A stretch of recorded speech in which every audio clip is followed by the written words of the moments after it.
an lamɛnbaaw aw bisimila an boloɲɛ fɔlɔ bi sɔgɔmada in na kunnafoni sɛbɛn l'indépendant ye a yira k'a fɔ jamana fanga ɲɛmɔgɔw kɔni nana waleya dɔw kɛ wajibi ye jamana yɛrɛ kɔnɔna na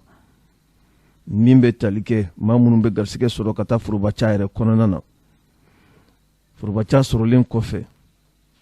laɲini bɛna kɛ u fɛ u ka taa kalo 6 kɛlɛ yɛrɛ degeli kɛ min bɛ faso kanu yɛrɛ kɔfɔ o de senfɛ sa ni baara in kɔni kɛra maa minnu ye garisɛgɛ sɔrɔ ka taa a kɛ olu bɛ taa fo maa 700 ani maa 80 ani maa 4 bɔɲɔgɔnko la u tilalen kɔ lajɛba o nana sigi u ye lajɛ min ni fangatɛmɛ fanga ɲɛma ale tun bɛ a kɛnɛ kɔnɔ ka fara marabolo ɲɛma yɛrɛ kan ka fara minisiri min bɛ yen ni o ka baara bɛnnen don an ka funankɛninw an'an ka farikolo ɲɛnajɛ ko kunkanko ko ka ale yɛrɛ fana tun bɛ a kɛnɛ kɔnɔ ka fara an ka jalatigibaw olu fana tun bɛ a kɛnɛ kɔnɔ ani an terilaka minnu bɛ yen ni olu ka lasigidenw bɛ an fɛ yan olu caman fana tun bɛ a kɛnɛ kɔnɔna na ka kɛɲɛ ni Abdulaye Danbele ale ka fasiri ye a ye a yira k'a fɔ nin ko nin ye fɛn min ni waati tɛmɛnenw na a tun bɛ an ka jamana kɔnɔna na nka fangatɛmɛ fanga ɲɛmaw olu nana lagɛ sa ka da lahala dɔw yɛrɛ kan u ye laɲini kɛ maa o maa bɛ yen bi ta kɔ bi ta ɲɛ ni e bɛna garisɛgɛ sɔrɔ ka don forobaca yɛrɛ kɔnɔna na i tɛna baara daminɛ fiyewu f'i ka taa kalo 6 baara ɲɔgɔn kɛ kɛlɛw u dogocogo marifa a bɛ ci cogo jumɛnw na jamana kanu ka to o kalanw yɛrɛ kɛ o de senfɛ sa n'i ma kɔfɔlenw olu kɔni taara nin baara in bɛɛ lajɛlen kɛ baara in yɛrɛ kuncɛlen sa a nana kɛ défilé ni o ye taama ye ka ɲɛsin jamana fangatɛmɛ fangaw yɛrɛ ma colonel Assimi Goïta ale yɛrɛ tun bɛ nin kɛnɛ kɔnɔna na a y'a ka nisɔndiya yira k'a ye k'a fɔ nin funankɛni minnu bɛ yen ni olu ye forobaca yɛrɛ sɔrɔ ka taa nin baara in yɛrɛ kɛ kalo 6 bɔɲɔgɔnko o kɔni ye nisɔndiyaba ye sabu a bɛna kɛ sababu ye jamana kɔnɔdenw u ka jamana kanu yɛrɛ dɔn u bɛna taa don baara minnu na u ka baara in kɛ timinadiya ani a kanu yɛrɛ kɔnɔna na o senfɛ sa ale kɔni ye a yira k'a fɔ marifatigi minnu bɛ yen ni olu bɛ fanga ka baara la i n'a fɔ ko douaniers i n'a fɔ ko eaux feerew i n'a fɔ ko marifatigi jɛkulu wɛrɛw olu dama tɛ k'a fɔ k'olu de kan ka faso yɛrɛ dɛmɛ ni gɛlɛya binna faso kan nka a bɛna kɛ sa maa o maa bɛ yen ko e bɛ faso ka baara la a bɛ kɛ sababu ye e ka se ka kɛ labɛn ye ala k'an kisi ni gɛlɛya nana bin jamana yɛrɛ kan tuma o tuma e ka se ka wulikajɔ kɛ k'i ɲɛsin o gɛlɛya ninnu yɛrɛ ma a yirala k'a fɔ ni jamana yɛrɛ kɔnɔna na maa 700 ani maa 40 ani maa 80 ani maa 4 bɔɲɔgɔnko musolaka o ye maa 200 ani maa 45 bɔɲɔgɔnko ye ninnu bɛɛ lajɛlen taara nin baara kɛ kɛnɛ in kɔnɔ hali bi min ye u yɛrɛ ka minisiri min bɛ yen ni ale ka baara bɛnnen don nin funankɛnilaka ninnu ka koɲa ɲɛnabɔw yɛrɛ ma ni o ye Musa an b'a kɛ tuguni kɛ lamɛnbaaw fɛ Musa Ataher ale yɛrɛ fana ye kɔrɔfɔta k'a ka nisɔndiya yɛrɛ yira kosɛbɛ nisɔndiya min ni a taara ka ɲɛsin maa minnu n'u ye nin funankɛnilaka ninnu degi baara la ni o ye directeur général du service national des jeunes a y'o fo k'o barikada a ye baara min kɛ a n'a ye timinadiya min sɔrɔ ka ɲɛsin nin maa kofɔlen ninnu yɛrɛ ma a y'a yira k'a fɔ ale ka kuma kɔnɔ ale kɔni kunkɔrɔtalen don bi a nimisi wasalen don k'a ye k'a fɔ nin funankɛnilaka ninnu dɔw yɛrɛ b'u la u furulen don dɔw yɛrɛ b'u la olu ye denmisɛnnin kɛnɛkɛnɛw ye nin bɛɛ lajɛlen kɔni sɔnna sa ka t'u yɛrɛ bila faso ka bolo kan kalo 6 bɔɲɔgɔnko u bɛ kalandegiw kɛ marifaci u b'o la min ye hali farikolo ɲɛnajɛ u b'o la nin kɔni ye nisɔndiyaba ye a ye foli ani bonyamasigi ta ka ɲɛsin jamana fangatɛmɛ fanga ɲɛmaw ma minnu ye nin hakilina ta a n'a a musakakow kunnafoni an ye a sɔrɔ sɛbɛn min kɔnɔ u k'a ma ko l'indépendant an lamɛnbaaw nin kɛnɛ in kɔnɔ fangatɛmɛ fanga ɲɛma ale yɛrɛ fana ye dakuruɲa 2 fɔ nisɔndiya kuma na seereya min sɔrɔla a da kɔnɔ an ka jɛ ka dɔɔni lamɛn o la bi ani sojalen don ambe ala barka da ala mi bi do irana ani katla ka gouvernement fu dante foli mena ameni ngania sre domina fu kumala be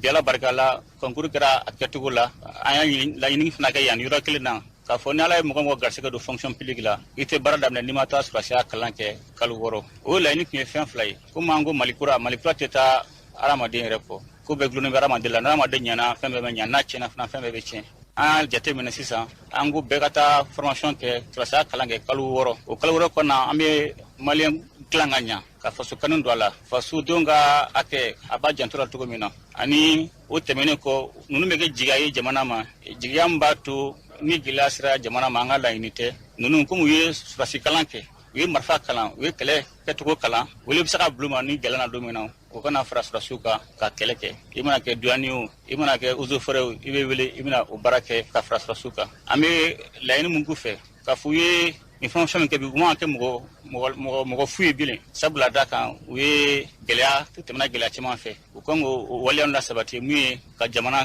kanu ko barake mi ka jamana kuma bo ni gelana na albi ambe fulubla la ku demba nata bulonto balakura muna laga samrata irana alamba ni tunye fanga te fanga nyama ka dakuniya damadane kuna fondi seben soir de Bamako ye ayira ka fo mimbe talike marfati jekulu mimbe jamana yɛrɛ koronfɛn fan fɛ olu kelen bi ka damakasi yɛrɛ bɔ ka ɲɛsin diɲɛ senekelani yɛrɛ ka tɔnba ma o senfɛ sa a yirala ka fɔ kulu kɛrɛnkɛrɛnnen olu nana wuli ka jɔ kɛ u bɛ fɛn wele faransikan na ko mission de bons offices k'u kunda kidali yɛrɛ kan a kɛra sababu ye a kumaw kɔni nana caya kosɛbɛ kunnafoni sɛbɛn a yira k'a fɔ ka kɛ ni Maimuna Dumiya ale ka fasiri ye a ye a yira k'a fɔ min bɛ tali kɛ kulu in yɛrɛ kan lasigiden minnu bɛ an ka jamana yɛrɛ kɔnɔna na olu caman bɛ don a hukumu kɔnɔ ka fara hali minnu ye Alizeri ni olu kɛra sababu ye ka nin bɛnkan sɛbɛn in baara ninnu bɛɛ lajɛlen kɛ olu fana ka maa bɛ don nin kulu kɔnɔna na Conseil de sécurité de l'ONU olu fana ka maa bɛ don kulu in kɔnɔna na kunnafoni ye a yira k'a fɔ nin wulikajɔ kɔni kɛra sa ka bɛn ni février kalo tile gale san 2023 Kidali yɛrɛ kɔnɔna na ye a yirala k'a fɔ nin kɔni kɛra lajɛba ye lajɛ min ni a kumaw kɔni bɛ ka caya bi diɲɛ fan caman yɛrɛ fɛ nka o n'a ta bɛɛ lajɛlen na sa a yirala k'a fɔ nin waati laban ninnu na min ye ni marifatigi jɛkulu ninnu u ka kumaw bɛ ka caya kosɛbɛ u tun ye laɲini kɛ waati tɛmɛnenw na Mali fanga na tɛmɛ fanga ɲɛmaaw fɛ u ka fɛɛrɛw kɛ min ye bɛnkan sɛbɛn ye sensumaya minnu b'a la ka se ka o bɔ a dɔgɔkɔrɔ ka bɛnkan sɛbɛn waleyali kɔni teliya joona wa min bɛ k'a to bi bɛnkan sɛbɛn a bɛ ka ban ka waleya laɲini kɛrɛnkɛrɛnnen dɔ ka kɛ ni o ye sigikafɔ teliman dɔ ye o ka taa kɛ diɲɛ fan wɛrɛ fɛ min tɛ Mali yɛrɛ kɔnɔna ye nin kuma kɔni kɛra samasamali ye marifatigi jɛkulu ani Mali fanga ɲɛmaaw ni ɲɔgɔn cɛ la sabu Mali fanga ɲɛmaaw olu kɔni ma ko bila dagagirinda la olu ye a yira k'a fɔ Mali kɔni kunkanko kuma o kɔni tɛna taa kɛ diɲɛ fan si fɛ a bɛ kɛ Mali de kɔnɔna na nka a nana kɛ sa nin jɛrɛ min kɛra hali n'a sɔrɔla k'a fɔ kunnafoni ye a yira min ye Mali yɛrɛ a ka fanga ka lasigiden min bɛ yen ni o ye gouverneur ye ko o tun bɛ a kɛnɛ kɔnɔ nka k'a fɔ sa ko Mali fanga ɲɛma jɔnjɔn dɔ tun bɛ yen kunnafoni di sɛbɛn kɔni ko olu tɛ se k'o jɛya a nana kɛ sa Mali kunkanko kuma o ka taa kɛ Mali yɛrɛ kɔnɔ k'a fɔ ko Mali ka ciden kɛrɛnkɛrɛnnen o tɛ a kɔnɔna na nin bɛ maa hakili jigin kunnafoni di sɛbɛn ka lakali la jɛrɛ min kɛra ka bɛn ni janvier kalo tile 27 san 2023 Nations Unies ale ka kɛnɛ kan ni maa dɔ taara i kanbɔ ni o ye Aminata Diko ye k'a fɔ k'ale bɛna kuma Mali société civile o de tɔgɔ la o ɲɔgɔnna dɔ de bɛ ɲini ka kɛ Mali yɛrɛ dugukolo sanfɛ ka ni jɛrɛ belebele in ye k'a ye k'a fɔ Mali yɛrɛ ka lasigiden kɛrɛnkɛrɛnnen minnu bɛ yen n'olu kan ka taa nin kuma kɛ k'olu ma y'a kɛnɛ kan o kɔni man ka faamu cogoya si la nka o kɛnɛ yɛrɛ kɔnɔna na sa maa dɔ o nana wuli ale nana ka dusumakasa yɛrɛ yira k'a ye k'a fɔ ko ale fana ye société civile dɔ ye Mali yɛrɛ kɔnɔna na a ye kɔrɔfɔ minnu fɔ o dɔ ye k'a fɔ min ye Kidali yɛrɛ kɔnɔna ye gɛlɛyabaw bɛ yen o dɔ ye sirabako ye n'i ye Kidali ta k'a lajɛ ale y'a yira k'a fɔ ko goudron ko bɛ Kidali la a y'a yira k'a fɔ o kɔfɛ min ye ji minta ɲuman ye ko o fɛnɛ kɔɲɔya bɛ Kidali yɛrɛ la o kɔfɛ a y'a yira k'a fɔ min ye kuranko ye o fɛnɛ tɛɲɛ bɛ Kidalikaw la o kɔfɛ min ye u bɛ fɛn wele faransikan na ko vie chère o fɛnɛ ye gɛlɛyaba ye bi ka ɲɛsin Kidali yɛrɛ ma o n'a ta bɛɛ lajɛlen la n'i ye a lajɛ gɛlɛyaw kɔni bɛ yen bi gɛlɛya min b'a to Kidali yɛrɛ ni jamana wɛrɛw wala Kidali ni yɔrɔ wɛrɛw ni ɲɔgɔn cɛ maaw ka taga segin o ka gɛlɛn kosɛbɛ ka sababuya kɛ lakanabaliya yɛrɛ ye kunnafoni sɛbɛn ka lakali la a ko nin kɔrɔfɔ in yɛrɛ kɔfɛ sa maa min bɛ yen n'u b'a wele k'a fɔ ko Mohamed Aga Intala ale fana ye kɔrɔfɔ ta a ye a yira k'a fɔ olu kɔni bɛ a jigiya k'a fɔ min ye Mali yɛrɛ kɔnɔna ye wa tiɲɛ yɛrɛ la gɛlɛyaw bɛ bi n'a ma ɲɛ k'a fɔ nin ko minnu sigilen filɛ nin n'a kɛra sababu ye ka bɛn ani kelenya sabati malidenw ni ɲɔgɔn cɛ olu ye a ye k'a fɔ o bɛn ni kelenya a sen bɛ ka sumaya kosɛbɛ wa olu yɛrɛ bɛ min fɔ o de ye k'a fɔ olu bɛ yɔrɔ min na bi olu b'u wasa dɔn o la n'a ma ɲɛ k'a fɔ ko bɛ ka sumaya nin cogoya in yɛrɛ de la nin kɔrɔfɔ in kɔfɛ sa min ye jɛkulu min wulila ka taa Kidali yɛrɛ kɔnɔna na yen nɔ ni o ye mission des bons officiers ye olu ye a yira k'a fɔ k'u ye kɔrɔfɔ ninnu bɛɛ lajɛlen mɛn wa olu ye baaraba minnu kɛ waati tɛmɛnenw na kabini nin gɛlɛya ninnu daminɛ na u y'u da don o fana na k'a ɲɛfɔ nka olu bɛna fɛɛrɛ bɛɛ lajɛlen sigi sa min b'a to nin jɛkulu fila ninnu minnu y'u bolonɔbila kɛ bɛnkan sɛbɛn na u bɛ se ka ɲɔgɔn ye cogoya min na nka an bɛ waati min na i ko sisan sama-samali o kɔni fanga bɛ ka bonya kosɛbɛ sabu a yirala k'a fɔ min hali nin jɛkulu in ye ni o ye sema maaw ka ɲɛmaa ye ni o ye Algabas Aga Intala ye olu kɔni bɛ kɛlɛtigɛ kow de la bi olu ye a yira k'a fɔ u ka kuma yɛrɛ senfɛ olu kɔni tɛ Mali fanga ɲɛmaaw kɔni lakodɔn tuguni olu kɔni mana fɛn o fɛn ta Mali tɔgɔ la o tɛ boli olu sema maaw yɛrɛ kan nin kɔni kɛlen don sama-samali caman ye wa maliden caman kɔni bɛ k'i yɛrɛ ɲininka bi nin ko a bɛna taa taasira jumɛnw fɛ kunnafoni an y'a sɔrɔ sɛbɛn min kɔnɔ u k'a ma ko Soir de Bamako o Soir de Bamako kelen ye a yira k'a fɔ min ye Algabas ye a ka jɛrɛ dɔ senfɛ a nana waleya dɔ kɛ waleya min ni a bɛ se ka kɛ gɛlɛyaba ye jamana yɛrɛ kɔnɔna na o ye mun ye ka kɛɲɛ ni Ala y'i jɛra ale ka fasiri ye jɛkulu min bɛ yen n'u b'a wele k'a fɔ ko la coordination des ex mouvements armés ninnu ye sigi belebele dɔ kɛ sigi in senfɛ Algabas Aga Intala a nana a yira k'a fɔ bi ta kɔ bi ta ɲɛ olu ka chef d'état-major ani a ka danga ni o ye adjoint u nana o sigi nin bɛ kuma caman de kofɔ jamana yɛrɛ kɔnɔna na o senfɛ sa a yirala k'a fɔ maa min bɛ yen n'u b'a wele k'a fɔ ko colonel Hamad Irisa Aga Mohamed Sahale ani Ali Fusen Aga Ahmedou ninnu de sugandila k'u kɛ sema maaw u ka chef d'état-major général ye ani a ka danga ni chef d'état-major général adjoint maa caman bɛ k'i yɛrɛ ɲininka bi mun de bɛ nin maa kofɔlen ninnu kɔnɔ yala nin ye kɛlɛtigɛ de ye wa wala nin ye mun de ye nin baara ninnu yɛrɛ kɛra ka bɛn ni février kalo tile gale san 2022 san 2023 Kidalikaw yɛrɛ fɛ yen kunnafoniw ye a yira k'a fɔ min bɛ tali kɛ nin maa kofɔlen ninnu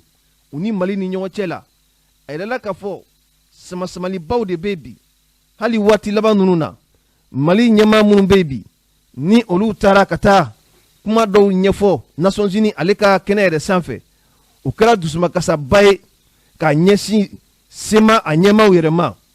o de senfɛ sa olu nana ye k'a fɔ Mali bɛ ka taa taasira min fɛ taasira in kɔni man di olu ye wa olu t'u yɛrɛ y'a kɔnɔ n'a ma ɲɛ k'a fɔ bɛnkan dɔw de kɛra u ni ɲɔgɔn cɛ la olu b'a fɛ bɛnkan in ka waleya a bɛɛ lajɛlen k'a fɔ n bɛ dɔ waleya ka dɔ to yen o kuma kɔni t'a la sabu n'i ye a ta k'a lajɛ gɛlɛyabaw de bɛ olu yɛrɛ ka dugukolo ninnu sanfɛ bi n'i ye Menaka ta k'a lajɛ ka Ansongo ta k'a lajɛ lakanabaliya caman de bɛ yen bi Mali fanga ɲɛmaaw tun kan k'u jɔ jɔyɔrɔ minnu na min b'a to o bɛnkan sɛbɛn a bɛ se ka waleya ka nin yɔrɔ sigibaw kisi lakanabaliya yɛrɛ ma o baaraw ma se ka kɛ Mali fanga ɲɛmaaw fɛ kunnafoni an y'a sɔrɔ sɛbɛn min kɔnɔ u k'a ma ko Soir de Bamako an lamɛnbaaw an bɛ waati min na i ko sisan sama-samaliw o caman de bɛ yen bi nin ko ninnu na min bɛ tali kɛ bɛnkan sɛbɛn min kɛra Mali ni marifatigi jɛkuluw ni ɲɔgɔn cɛ a kɛlen don samasamaliba ye bi. O kɔfɛ min bɛ tali kɛ diɲɛ sinikɛla ni ka kɛlɛkɛcɛ minnu bɛ an fɛ yan bi olu yɛrɛ nakun ye min ye ani u bɛ ka waleya min kɛ bi o fɛnɛ kɛlen don samasamaliba ye. N'i ye ko ninnu lajɛ bi maa kɔni b'a faamu. An y'a fɔ dɔnkibaru tɛmɛnen ninnu na k'a fɔ tiɲɛ tɛ dunuya kɔnɔ ko in bɛ komi rapport de force kungo kɔnɔna na sogow bɛ ɲɔgɔn dun cogoya min na diɲɛ bɛ ka taa o taasiraw de fɛ nka o n'a ta bɛɛ lajɛlen na kunun ko denmisɛnninlaka dɔw olu farala ɲɔgɔn kan k'u kunda diɲɛ sinikɛla ka kɛlɛkɛcɛ minnu bɛ an fɛ ni o ye MINUSMA ye olu ka dagayɔrɔ la yen nɔ ka t'u ka dusumakasa yira muso min bɛ yen n'u b'a wele k'a fɔ ko Aminata Diko ale ye kɔrɔfɔ min fɔ diɲɛ sinikɛla ka tɔnba kan ka ɲɛsin Mali fanga ɲɛmaaw ma ani Mali bɛ ka baara kɛ kɛcogo minnu na o kɔni kɛra ko ye komi n'a ma bɛn maliden caman ma o de kun kɔnɔ weleweleda kɛra ka ɲɛsin maaw ma u ka taa diɲɛ sinikɛla ka ni lasigiso ka dalalala ye ni ma kofɔ in ka labɔ u tun ye a yira k'a fɔ Ablaye Kanta komi e tun bɛ a kɛnɛ kan u tun ye a yira k'a fɔ ko olu bɛna si ye u n'u ka makilaw n'u ka teminaw u bɛ hali bi wa u taara so u man ko kɛ dɛ. Kɛnɛ in kɔnɔ Ablaye Kanta tun bɛ arajo ɲɛta tɔgɔ la yen nɔ a ye seereya min sɔrɔ an ka jɛ ka o lamɛn. Juma don min n'a bɛnna février kalo tile 3 san 2022 Mali funankɛni dɔ kɔni bɔra nin don kofɔlen na ni ka taa MINUSMA dagayɔrɔ la Senu ka t'u ka dusumakasa ni ka taa yira MINUSMA ɲɛmaaw la u ka laɲini o de ye k'a fɔ min ye Aminata Diko ye ale ye lase min kɛ diɲɛ tɔnba kɛnɛba kan o lase k'u b'a ɲini MINUSMA fɛ min ye Aminata Diko ye u k'a bila Mali sariya ka bolo kan. Sariya min sɔrɔ ka bɔ ninnu yɔrɔ olu filɛ nin ye. Jeunesse malienne aw ni wula. Mali musow aw ni wula. Mali finitigilakaw aw ni wula. Mali sɔrɔdasi dɔw bɛ yen marifatiw kɛrɛ la mais u kumakan kelen bɛ dugu ci olu de ɲɛsinnen bɛ ma la presse malienne les sentinelles an ka foli b'aw ye. Bi an bɛ yan kun kelen de la ni i tura Mali in na dɔrɔn i tura Mali musow de la ni i tura finitigilakaw la dɔrɔn i tura Mali musow de la. Fasoden min bɔra ka taa dankari kɛ an ka jamana danbe la ka galon da an ka jamana finitigilakaw la ka d'a kan ni muso ɲɛna dɔrɔn jamana bɛ ɲɛ k'a fɔ a ye a n'a ɲɔgɔnna minnu bɛ dogo la k'u ma kuma Mali musow tɔgɔ la dɛ u ma kuma société civile tɔgɔ la u ma kuma Mali danbetigi si tɔgɔ la k'a fɔ MINUSMA ye a b'u bolo wo o kɔnɔ u b'a labɔ k'a di Mali justice ma Mali justice k'a ka baara kɛ an dalen bɛ Mali la an dalen bɛ Ala la an dalen bɛ an ka justice la musow bɛ n kɔfɛ yan n'aw y'a jateminɛ an kun nana ni hakilinan kelen de ye ka si yan nɔ ka tile yan nɔ n'o ma bɔ ka tila ka si tuguni nka bonya bɛ Manden bonyamasegi bɛ Manden n'i ye an jɔkun ye an lakanabagaw de olu hɔrɔnya min b'o la n'a kun bɛ MINUSMA na wala an tɛ kɛlɛ kɛ ka d'a kan o ye MINUSMA de bɔ bolola tantɔ u ko anw ka sabali u b'u se kɛ wa an dalen b'u la message a ka passe fo MINUSMA ɲɛmɔgɔba yɛrɛ ma fo Nations Unies yɛrɛ fɛnɛ na k'a f'u ye ko kɛlɛ tɛ anw maliyɛn damaw ni ɲɔgɔn cɛ wa an ka autoritéw bɛ yan ka anw de lakana u ma mɔgɔ faga u ma mɔgɔ gosi u ma tɔ ni ci mɔgɔ tɔnna Mali autorité arabɛw de don Mali sɔrɔdasiw ye arabɛw de ye wa Mali musow b'u ka autoritéw kɔ n'i tura ni autorité in na dɔrɔn i bɛ taama anw de siw kan fɔlɔ jeunesse n bɛ segin k'aw fo ne kɔntana kojugu ka d'a kan n b'a dɔn n'a fɔra an ka si yan dɔgɔkun kelen aw bɛ yan muso minnu bɛ n kɛrɛfɛ micro bɛ muso minnu fana bolo n b'u fo kosɛbɛ Jean bɛ yan nɔ la diaspora kuma in fɔra anw ɲɛna ko k'a ye anw Bamakɔkaw de tɔɔrɔ nka maliyɛn minnu bɛ kɔ kan fo ka se tɔgɔdala mɔgɔw ma a ye sunɔgɔ tigɛ nin bɛɛ la k'a fɔ ko diaspora ɲɛna an y'u ŋaniya ye an y'a dɔn k'u b'u faso fɛ u b'u ka jamana fɛ donc kangarida laban min bɛ yen nɔ plus jamais ça surtout au nom des femmes les femmes maliennes sont dignes sont respectables wa salam alaikum. An bɛ Ala fo ka Ala barikada ne ni kɛnɛ sewalen ye kɛnɛ ni jeunesse patriotique y'a faamu la jeunesse malienne la jeunesse consciente parce que ni ɲɔgɔnnaw de la an ka fasoden ɲumanya a waleyali bɛ dɔn waati o waati ni bin kɛra jamana kan ni jamana ka hakɛ darakira ni fɛn kɛra jamana la jamana kɔnɔdenw t'u yɛrɛ ye min na jamana kɔnɔden bɛɛ lajɛlen a cɛman fara musoman kan surtout la couche de la jeunesse nous sommes fortement interpellés à faire face à l'ennemi de l'intérieur comme à l'ennemi de l'extérieur. En la Constitution en son article 22, que la défense de la patrie est un devoir citoyen pour tous. Donc au-delà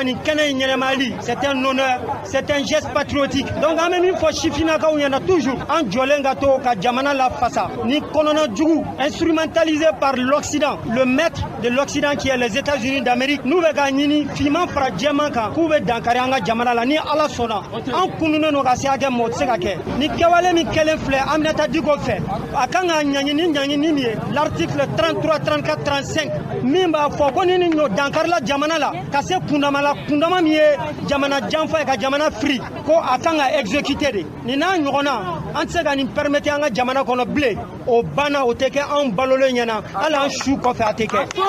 Amo Foka, Walliman, Minusma combat, au Malien Bella Jelenga combat, au Yerawolea combat, au de la Ameni Kenen Yenamaya, partout où besoin doit se faire sentir, Nan Wolela, Aman Chesri, parce que Nine Anga combat, Amé Sanfe Legele Morofo, le colonel perturbable, Assimi Goïta, et les 4 autres colonels, et puis le chef du gouvernement et les autres ministres, Ambou Bella Jelenfo, et la jeunesse malienne, Kaoufo, pour annoncer à Ouere, Yarabia, Djolengato, Faso Kanou Konala. Merci beaucoup. Merci Ali Togo, Folie Belebele, leader PPA. C'est sa déclaration avec laquelle Nambora Ambi, Amena Togore, Monsieur Nambora,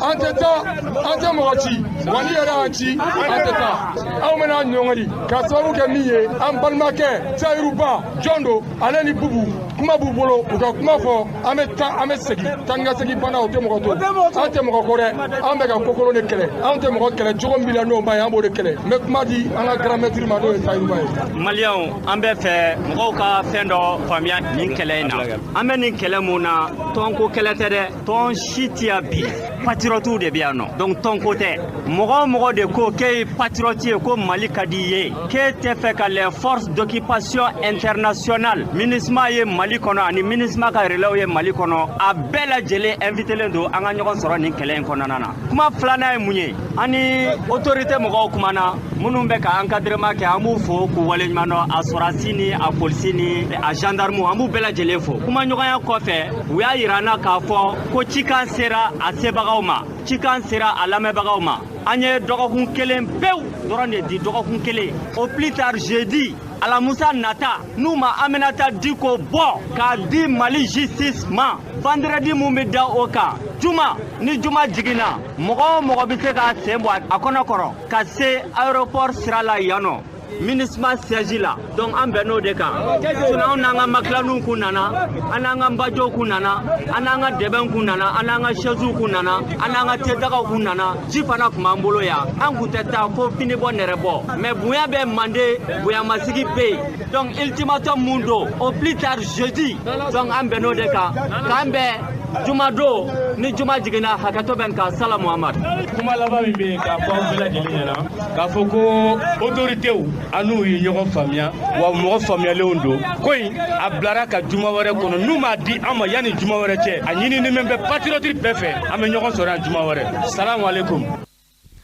wa aleykum salam wa rahmatullahi wa barakatuh. nin tun ye denmisɛnninlaka minnu ye wulikajɔ kɛ kunungo ka taa minisma ka jabala la.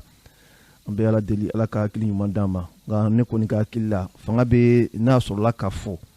ko ni maa kofilen bɛ minisma de fɛ yen fanga b'a sɔrɔ cogo dɔ ka tɛmɛ bɛɛ kan. An bɛ min fɔ ka da nin kan ala de ka teli n'a ka ciden ye ala ka teli n'a ka ciden ye jamana ko kana kɛ deux poids deux mesures c'est pas bon ka maa fila sigi ka dɔ bolo ko dɔ tɛgɛ ko ji la ka dɔ tɛgɛ ko tulu la ko min mana ja min ye k'o ka sigi ka to dun an ka bɔ o kɔnɔ fɛn dɔw bɛ yen tuma dɔw la n'i y'a ye n b'a fɔ ko ala ka teli n'a ka ciden ye a tɛ hali kalo kelen bɔ a Sheikh Imam Diko a kunbɛlibaw taara k'u bɛ taa kunbɛn ni aéroport kelen sira kan mun de fɔra m'a fɔ n ko communiqué min kɛra n ka tun man ka kɛ ka taa n ka maa kunbɛn mun de fɔra mun de kɛra nka kunu an kɔrɔ kunu ninnu bɔra ka t'u ka fara ɲɔgɔn kan kɛ bɛɛ ɲɛna o senu kelen in ta sira la jamana ko kan ka bɔ nin na pression sugu dɔw bɛ yen jamana kɔnɔ a man ɲi fanga kana na jugu caya yɛrɛ la maliden si tɛ ɲɔgɔn sɔsɔ transition in dɛmɛli la i kɛra politigima ye o i kɛra jamana kɔnɔden gansan ye o bɛɛ bɛnna k'a ko an kan ka fara ɲɔgɔn kan ka transition in dɛmɛ mais fɛn o fɛn bɛ se ka kɛ ka juguya kɛ malidenw ni ɲɔgɔn cɛ dɔ k'a ye k'a fɔ ko ninnu de ka fisa anw ye o kan ka bɔ a la dɛ c'est pas bon a bɛ jugu caya fanga na a man ɲi nafa foyi t'a la n ko dɔw ko k'u b'u ka meeting o fana bɔra a ma pourtant nin y'a dama ko de ala ka hakili ɲuman d'a ma kunnafoni sɛbɛn l'indépendant ye a yira k'a fɔ min bɛ tali kɛ jamana yɛrɛ kɔɔri kɔ kan gɛlɛyaw bɛ yen bi janko kɛrɛnkɛrɛnnen la a daminɛ san 2022 ka na bila san 2023 la sigi kɛrɛnkɛrɛnnen o dɔ nana kɛ kɔɔri baarakɛlaw yɛrɛ fɛ min bɛ se ka perepelatigɛ di mun ni mun kɛra san 2022 kɔnɔna na gɛlɛyaw jumɛn ni gɛlɛyaw jumɛnw de sɔrɔla a musaka ko a bɛ cogo jumɛnw na nin ko nin kɛra bi fɛn ye fɛn min ni a kumaw cayalen bɛ a yirala k'a fɔ mali tun ye ɲɛmayaw sɔrɔ kɔɔri yɛrɛ la n'i ye a jateminɛ an ka dafe jamana ninnu na mali ɲɔgɔn ka dɔgɔ kɔɔri baara la waati tɛmɛnenw na min ye kɔɔri tɔni 770 bɔɲɔnko ka daminɛ san 2021 ka taa bila san 2022 la o tun yirala k'a fɔ mali ye o sɔrɔ nka a yirala k'a fɔ nin waati laban ninnu na dɔ kɔni bɛ ka bɔ kɔɔri sɛnɛli la ka sababuya kɛ min ye kɔɔri 740,000 bɔɲɔnko a yirala k'a fɔ ko o kɔfɛ sa mali nana o de sɔrɔ nka an bɛ waati min na i ko sisan hali bi a bɛ ka jigin doni a nataw la ni ala ma fara an kan sigi kɔni kelen don ni min ye o de ye k'a fɔ ko kɔɔri 526 bɔɲɔnko tɛgɛ bɛ na kɛ o de kan n'i ye a ta k'a lajɛ nin ko nin kumaw cayalen bɛ bi kosɛbɛ sabu a yirala k'a fɔ sigi dɔw kɔni nana kɛ CMDT a n'a cakɛbɔla so maaw yɛrɛ fɛ u ye gɛlɛyaw dɔ bɔ ka bin min kɛra sababu ye ka kɔɔri yɛrɛ nagasi an ka jamana yɛrɛ kɔnɔna na u y'u da don a la k'a ɲɛfɔ wa ni ala ma fara an kan ni kɔɔri yɛrɛ kɔni nana bin siga kɔni t'a la fiyewu min ye sɔrɔ yɛrɛ nasira ye majɛ caman bɛ na o jɛ wa a yɛrɛla k'a fɔ CMDT yɛrɛ ɲɛmaw yɛrɛ fɛ min ye miliyari 15 bɔɲɔnko sefa wari yɛrɛ la o bɛ sɔn ka kɛ majɛ ye an bɛ waati min na i ko sisan kɔɔri yɛrɛ baara la kunnafoni ye a yira k'a fɔ gɛlɛya dɔw kɔni nana don kɔɔri yɛrɛ kɔnɔna na nin waati in na hali n'a sɔrɔla k'a fɔ samiya kɔni ji cayara kosɛbɛ nka gɛlɛya dɔw ye kɔɔri baarakɛlaw yɛrɛ sɔrɔ o gɛlɛya dɔw ye k'a fɔ hali kɛlɛ min bɛ Ukraine yɛrɛ kɔnɔna na bi u ni Irisi jamana ni ɲɔgɔn cɛ la o kɛra sababu ye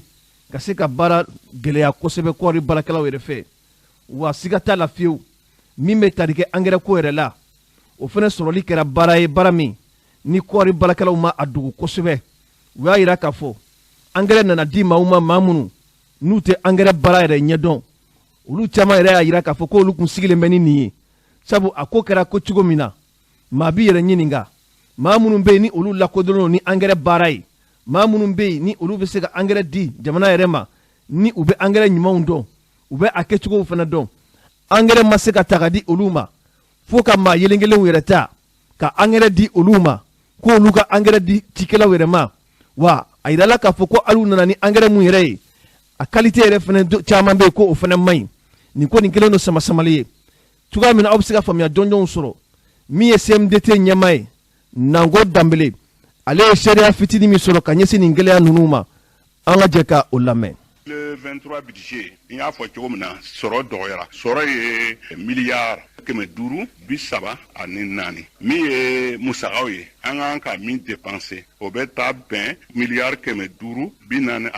an k'an ka wari min ɲini sa n'an ko an bɛ musagaw bɛ kɛ o bɛ taa bɛn miliyari 15 ma fɛn dɔ de bɔra an b'a fɔ ma min ma jasite cikɛlaw b'a dɔn insectination de don o de ye kɔɔriforow minɛ n'u ye kɔɔriforo minɛ o b'a ji bɛɛ o bɛ kɔɔrisun ji bɛɛ min ni kɔɔrisun ji minna donc a tɛ den yɔrɔ bɛɛ la dɔ bɛ bɔ kɔɔri sɔrɔ la ɲina ni dɔ dun bɔra kɔrɔ sɔrɔ la o kɔrɔ dɔ bɛ bɔ sɔrɔ la filanan ye min ye Mali kɔnɔ sanji cayara ɲina an bɛɛ b'a dɔn ni sanji cayara min bɛ sɔrɔ hectare la dɔ bɛ bɔ o la n'i y'a ta salon an ye tɔni 1 ani kilo 24 ɲina an ye jate min bɔ fɔlɔ 800 ani dɔɔni donc o bɛɛ de b'a yira k'a fɔ ko ɲina ani salo ta a tɛ se ka kɛ kelen insecticide a commande lancera ka ban n'a sɔnna produit bɛ sɔrɔ a bɛ d'u ma kɔrɔ t'a la kɔnɔ an hakili sigilen don gɛlɛya bɛna ye yɔrɔ min na sa o ye tomatiw ganw ani fɛnw ni solution ma sɔrɔ a la comme ɲina ta kɛra cogo min na a bɛ sɔn ka dankari o produit ninnu na o de y'an jɔrɔ kun ye bi.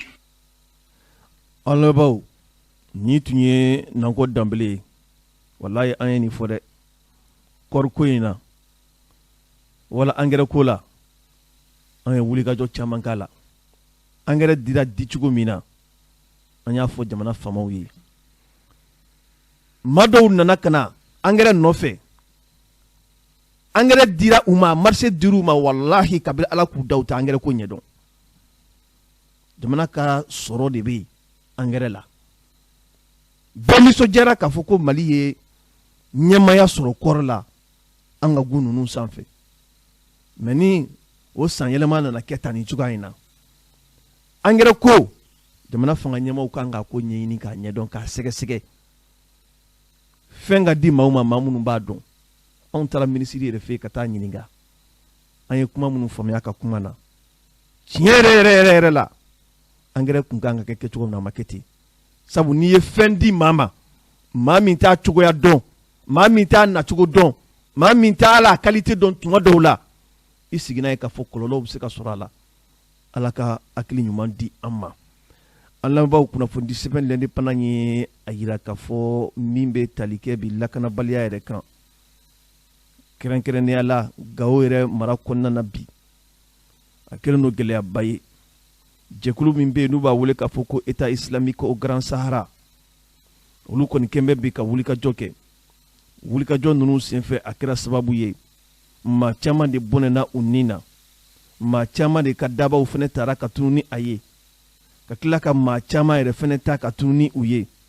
yɔrɔ min bɛ yen n'u b'a wele k'a fɔ ko Intilite nin ye yɔrɔ ye yɔrɔ min ni État islamique au Grand Sahara maaw ka munumunu salo fanga ka bon a yɔrɔ ninnu na kosɛbɛ o de senfɛ sa ka kɛɲɛ ni alamisa tɛmɛnen ye février kalo tile 2 san 2023 a yirala k'a fɔ wulikajɔ kɛbaaw kɔni ye wulikajɔba de kɛ yen a kɛra sababu ye u ye maa caman de minɛ ka taa ni u ye kɛrɛnkɛrɛnnenya la yɔrɔ min bɛ yen n'u b'a wele k'a fɔ ko village de Dokayi nin ye yɔrɔ min na ni Intilite a ma jan ɲɔgɔn na kosɛbɛ a yɛrɛ k'a fɔ nin waati laban ninnu yɛrɛ la maa caman de bɔnɛna u ni na a yɔrɔ ninnu na wa nin yɔrɔ in yɛrɛ ni Gao ni ɲɔgɔn cɛ la a tɛ tɛmɛ kilomɛtiri 50 bɔɲɔgɔnko yɛrɛ kan nka o n'a ta bɛɛ lajɛlen na nin maa kofɔlɔ ninnu bɛ ka taga segin yɛrɛ kɛ kosɛbɛ wa a yirala k'a fɔ hali yɔrɔ min bɛ yen n'u b'a wele k'a fɔ la zone des 3 frontières nin yɔrɔ kofɔlɔ ani o yɔrɔ ninnu fana ma jan kosɛbɛ ka kɛ ni Abdulaye Jara ale ka fasiri ye a ye a yira k'a fɔ État islamique au Grand Sahara u ye wulikajɔba kɛ nin dɔgɔkun yɛrɛ kɔnɔna na ka ɲɛsin duguma dugu min n'u b'a wele k'a fɔ ko Dokayi a kɛra sababu ye jamana kɔnɔden minnu sigilen bɛ nin yɔrɔ kofɔlɔ ninnu na olu ye gɛlɛyabaw de sɔrɔ sabu u ye mugu ci maa caman de la o senfɛ sa maa caman bɔnɛna u ni na u ye maaw ka daba fana ta ka taa ni a ye kunnafoni y'a yira k'a fɔ nin waati ninnu na sa min ye nin maa kofɔlɔ ninnu ye u kɔni bɛ ka ɲɔgɔn to faga de lajɛ olu ni Yadi Agali tɔgɔla jɛkulu min bɛ yen u bɛ ɲɔgɔn sama tuma bɛɛ danko nin ye yɔrɔ min ni maa min sera ka a yɔrɔ yɛrɛ sɔrɔ a bɛ kɛ sababu ye e ka sɛgɛsɛgɛli ani ka kɔlɔsili a fanga bɛ bonya kosɛbɛ kɔrɔfɛla yɔrɔ ninnu caman yɛrɛ kan o de senfɛ kunnafoni ye a yira k'a fɔ min bɛ tali kɛ jɛkulu min bɛ yen n'u b'a wele k'a fɔ ko haut commissariat pour les réfugiés olu ye a yira k'a fɔ ka kɛ ni san 2023 janvier kalo yɛrɛ la ko jamana yɔrɔ caman bɛ yen i n'a fɔ ko Intilite maa caman de wulila ka bɔ u sigiyɔrɔ la a bɛ taa maa 3,700 bɔɲɔgɔnko la minnu bɔra u sigiyɔrɔ la malidenw b'a la i n'a fɔ ko Burkina Faso ka denw fana b'a la nin caman y'u kunda Gao de kan ka t'u yɛrɛ ka lakanako ɲɛɲini yen dɔ min bɛ tali kɛ Nations Unies ale yɛrɛ ka cakɛbɔ naso minnu bɛ nin yɔrɔ kofɔlen ninnu na olu fana ye a yira k'a fɔ siga kontala olu be wuli ka jɔw caman na ka ɲɛsin jamana kɔnɔden sigibaa minnu bɛ nin yɔrɔ kofɔlɔ ninnu na nka o n'a ta bɛɛ lajɛlen na sa a yirala k'a fɔ maa caman de bɛ ka bɔ bi mali yɛrɛ kɔnɔna na n'i ye a dagosi ta k'a lajɛ a bɛ t'i jɔ fo maa 40 ani 400 ani kɔ bɔɲɔgɔnko minnu y'u ka minɛnw cɛ lakanabaliya ɲɛsinnen fɛ ka taa nin yɔrɔ kofɔlɔ ninnu na kunnafoni an y'a sɔrɔ sɛbɛn min kɔnɔ u k'a ma ko l'indépendant an laban o ɲɛsiran ye o jatigɛwale tigilamɔgɔw ka ɲɛsiran ye kama min ye dɔgɔnɔw fana ka funankɛlilakaw ye olu fana fara ɲɔgɔn kan ba kɛ ka ɲɛsin balima minnu bɛ bi jamana yɛrɛ sigidugu wɛrɛw la gɛlɛya minnu bɛ olu yɛrɛ ka yɔrɔ kan seereya min sɔrɔla o sigi in yɛrɛ senfɛ an ka jɛ ka dɔɔni lamɛn. Ne tɔgɔ ye Bukari Maribilo, les associations des jeunes du pays de Gon. An y'a bila sen kan an bɛ kan ka wulikajɔw kɛ walasa bɛn ni keleya ani basigi bɛ se ka an faso la cogo min na. Donc kalo o kalo an kun bɛ bɔ ka kunnafonidilaw wele ka an faso bɛ lahalaya mun kɔnɔ an kun bɛ ɲɛfɔli kɛ mɔgɔw ye. Donc mais nin waati laban in na an kun kumana k'a kɛ ka da gɛlɛya dɔw kan. Donc bi an y'a laɲini ka kunnafonidilaw wele walasa n'i ye Poro ta ka Bankasi ta ka Banɲagara ta ka Douentza ta pays de Gon kɔnɔ c'est-à-dire u bɛ lahalaya mun kɔnɔ an ye kunnafonidilaw wele ka ɲɛfɔli kɛ o de kan. Dɔgɔndugu bɛɛ la gɛlɛya bɛ mais gɛlɛya ninnu tɛ kelen n'i ye Poro ta sisan gɛlɛya min bɛ yen nɔ ani Douentza i bɛ taa sɔrɔ kelenw tɛ mais jamana ɲɛmɔgɔ bɛ kan ka wulikajɔ dɔw kɛ walasa bɛn ni keleya bɛ se ka na cogo min na basigi bɛ na cogo min na nka an y'a ye k'a fɔ hali bi gɛlɛya fitinin bɛ yen o gɛlɛya fitinin minnu bɛ yen nɔ c'est-à-dire an bɛ fɛ k'a fɔ basigi ma na hali bi quoi basigi ma na hali bi hali n'o y'a sɔrɔ jamana ɲɛmɔgɔ b'a wulikajɔ kɛ donc maintenant o gɛlɛya fitinin minnu bɛ yen nɔ an b'a ka ɲɛfɔli kɛ o welekan b'an bolo o ye k'a ɲɛsin jamana ɲɛmɔgɔw ma k'a fɔ bi ni jamana Bankasi ka na Poro dugu dɔ bɛ o sira yɛrɛ kɛrɛfɛ an b'a fɔ o ma ko Paro ni Sɔgɔbiya gɛlɛya yɛrɛ bɛ yen yɔrɔ nin la gɛlɛya yɛrɛ bɛ yen yɔrɔ nin la ka da kan u bɛ mɔgɔ enlever yen nɔ u bɛ attaque kɛ yen nɔ u bɛ minnu don yen m'olu bɛ jeni yen c'est tiɲɛni sugu bɛɛ bɛ kɛ yen de hali bagan suɲɛ ni fɛn a bɛɛ préparé yen nɔ donc an bɛ welekan mun ɲɛsin ka di jamana ɲɛmɔgɔw ma u k'u jija hali n'u bɛ kan de sigi yɔrɔ in na hali dugu minnu bɛ yen nɔ ni dugu ninnu de bɛ déplacer ka bɔ yen olu yɛrɛ ka t'u sigi yen sɔrɔdasiw ka t'u sigi yen ka kan sigi yen n'u y'o kɛ u bɛ se ka kɛ sababu ye ka baara nɔgɔya hali u yɛrɛ ma quoi. an lamɛnbaaw nin tun ye dɔgɔnɔw ka denmisɛnninlakaw ka tɔnsigi kɔnɔna ye hali bi min bɛ tali kɛ lakanabaliya yɛrɛ nasiraw fɛ l'indépendant ye a yira k'a fɔ premier ministre kɔrɔ ni o ye Musa Mara ye ale yɛrɛ fana ye kunnafoni dɔw forobaya kunnafoni ni a kelen don k'ale yɛrɛ tɔnsi wuli an bɛ waati min na i ko sisan kunnafoni sɛbɛn ka lakali la a ko Mali sigidugu min bɛ yen ni o ye Kangaba ye Kangaba dugu dɔw bɛ yen maa dɔw kɔni nana kari ɲɔgɔn na o kari ɲɔgɔnya senfɛ a yirala k'a fɔ ko maa 20 bɔɲɔgɔnko kɔni bunana u ni na nin ye dugu yɛrɛ dama u ni ɲɔgɔn cɛ ye dugu min bɛ yen n'u b'a wele k'a fɔ ko Tombola fo ka fara Dakan kan ninnu bɛɛ lajɛlen bɛ yɛrɛ sɔrɔ Kangaba mara de kɔnɔna na a kɛra sababu ye a kumaw kɔni cayara kosɛbɛ o de senfɛ premier ministre kɔrɔ ni o ye Musa Mara ye a ko ale kɔni dabali banna k'a ye k'a fɔ nin waleya cɛjuguba min kɛra malidenw ni ɲɔgɔn cɛ la Kangaba mara kɔnɔ a bɛ dɔgɔkun 3 bɔɲɔgɔnko bɛɛ bi ha bisa Mali fanga ɲɛmaw olu ma se ka waleya foyi kɛ min b'a to k'a fɔ nin baara ɲɔgɔnna a kana kɛ an ka jamana kɔnɔ tuguni o de senfɛ Musa Mara a ko a bɛ laɲini kɛ Mali fangatɛmɛ fanga ɲɛmaw yɛrɛ fɛ u ka fɛɛrɛ ni wulikajɔw kɛ nin ko in kɛra kɛcogo minnu na a sigira sigicogo minnu na maa o maa bɛ yen ko maramafɛnw b'i bolo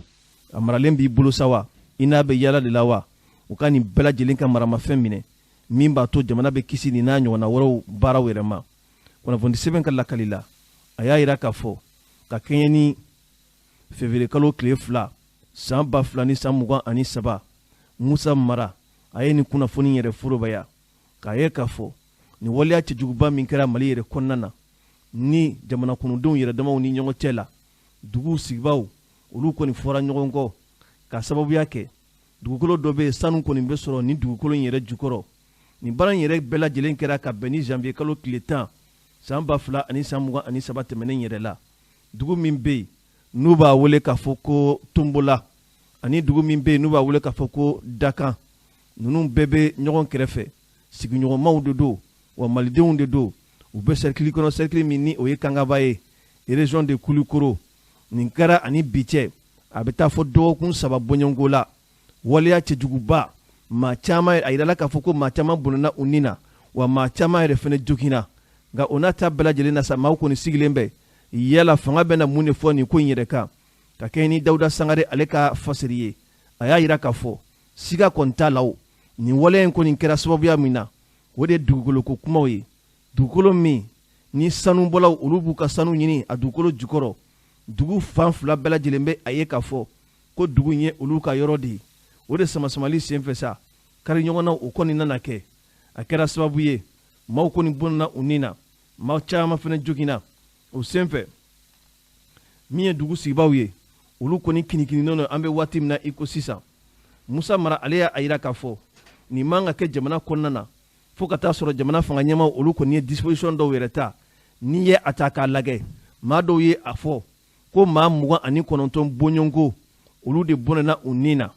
dɔw fana ye a yira k'a fɔ ko maa 21 bɔɲɔgɔnko olu de bɔnɛna u ni na a mana kɛ cogo o cogo maa min kɔni bɔnɛna a ni na a ka ca maa 20 ye wa maa min joginna fana maa tɛ se ka hari o da yɛrɛ fɔ o de senfɛ sa Musa Mara ale ye a yira k'a fɔ k'a bɛ a ka dusumakasa ta ka ɲɛsin maa minnu bɛ yen ni olu bɔnɛna u ni na ka sangafoli ta ka ɲɛsin olu yɛrɛ ma ala ka ɲini u la ala ka yafa kɛ u ma maa minnu bɛ yen ni olu joginna a b'a ɲini dabama fɛ ala ka lafiya ni kɛnɛya di olu ma nka nin ko in kɔni man ka bila ten ko maa si ma ɲangi ka sɔrɔ nin waleya cɛjuguba n'a kolokolola jamana kɔnɔna na fɛn wɛrɛw bɛ se ka bɔ a la ni jamana kɔnɔdenw ma sigi ni fɛn min ye o de senfɛ sa a yirala k'a fɔ min ye nin dugu sigibaw yɛrɛ ye u ka funankɛnɛlakaw ka ɲɛmaaw olu fana y'u ka dusumakasa yira k'a ye k'a fɔ fanga kɔni kan ka fɛɛrɛ ni dabali bɛɛ lajɛlen sigi sen kan bi maa damananin bɛ nin yɔrɔ kɔfɔlen ninnu na nin yɔrɔ kɔfɔlen sigibaw kɛlen bɛ ka laɲini kɛ bi olu ka taa ka bɔ u ka dugukolo yɛrɛ sanfɛ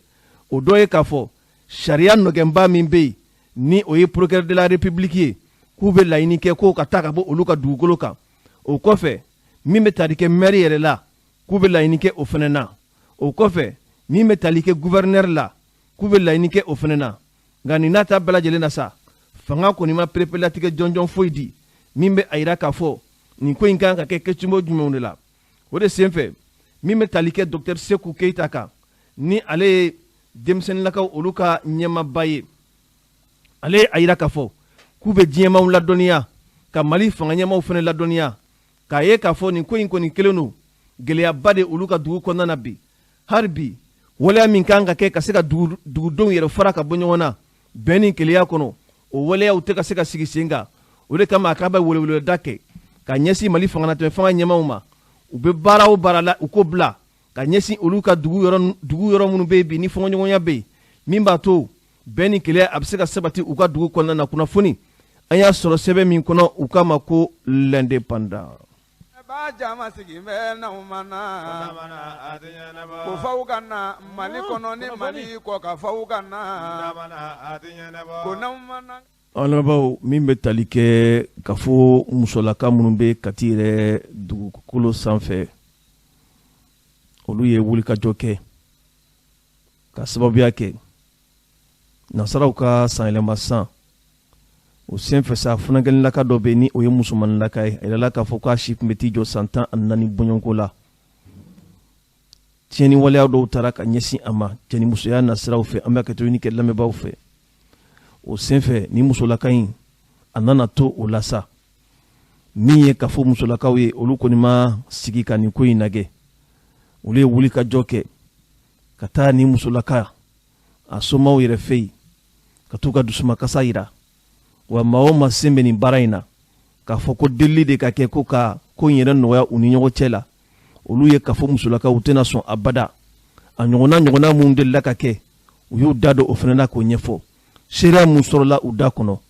o filɛ nin ye. ɲagata wale min taara ka den sɛgɛrɛ n'a tɔgɔ ye ko kurutumu n'o ye cɛmisɛnninw ka ɲagata ye n'a hakili la anw delila ka mouvement dɔ kɛ Kati yan nɔ dɔrɔgu ko la nka hali ni min den hali ni ne yɛrɛ den bɛ n'a bɛ dɔrɔgu ta a ye taa ka taa minɛ a sen na polisi ye cɛmisɛnnin caman cɛ ka taa n'u ye k'u deferi caman ba sera ne ma pour n ka n ko ne tɛ intervention kɛ ne yɛrɛ sen b'u minɛni na non seulement u bɛ dɔrɔgu ta k'u yɛrɛ tiɲɛ k'u ka du danbe b'u la ka taa don musomanninw kan ka musomanninw tiɲɛ ka fara u kan ka musomanninw fana dege dɔrɔgu ta la cɛmisɛnnin 4 o ka jɛ mɛlɛkɛ ni san 14 na est-ce que a ka kan est-ce que mɔgɔ kan k'o cautionner wa est-ce que o kan ka bɛn mɔgɔ ma wa hali n'a sɔrɔ i tɛ den dɔn waliden dɔ de don donc a y'an tɔɔrɔ donc anw b'a yira anw ka fɔ musow ko an ma jɛni ni waleya in ye bingali bɛ kɛ dɛ hali an taalen na dennin ka sangafo la u y'a fɔ an ye k'u binna musomani 2 kan yen nɔ kelen bɛ o binna kan ka tila k'a ɲɛ wɔgɔbɛ ka taa fili kɔlɔn kɔnɔ kelen bɛ o binna kan k'a lada somɔgɔw b'a datugu parce que n'a kɛra ka ban denbatigiw yɛrɛ de bɛ ko tiɲɛ o de b'a datugu u b'a dɔn k'a fɔ binkɛliw den kan dɛ mu bɛ birifini bir'a da la pour que a kana mɛn mɔgɔ kana dɔn o de b'a ka ko tɛ ban o donc an kɔni sigira ya bi an b'a yira bɛɛ lajɛlen na Mali bɛɛ Kati dɔrɔn tɛ dɛ Mali bɛɛ nin ka condamné avec la dernière rigueur k'a fɔ k'u tigiw bɛɛ bila k'u baw taara ko ka taa delili kɛ n k'o delili kɛra anw kɔfɛ n'a kɛra ɲɛ olu yɛrɛ fila ni kɛtigɛ fɔlɔ parce que baara bɛ siri olu la fɔlɔ pour que k'a dɔn wale min kɛra ko mɔgɔ man ka deli k'a la surtout i yɛrɛ woloden ka t'i yɛrɛ bila i malo kɛnɛ kan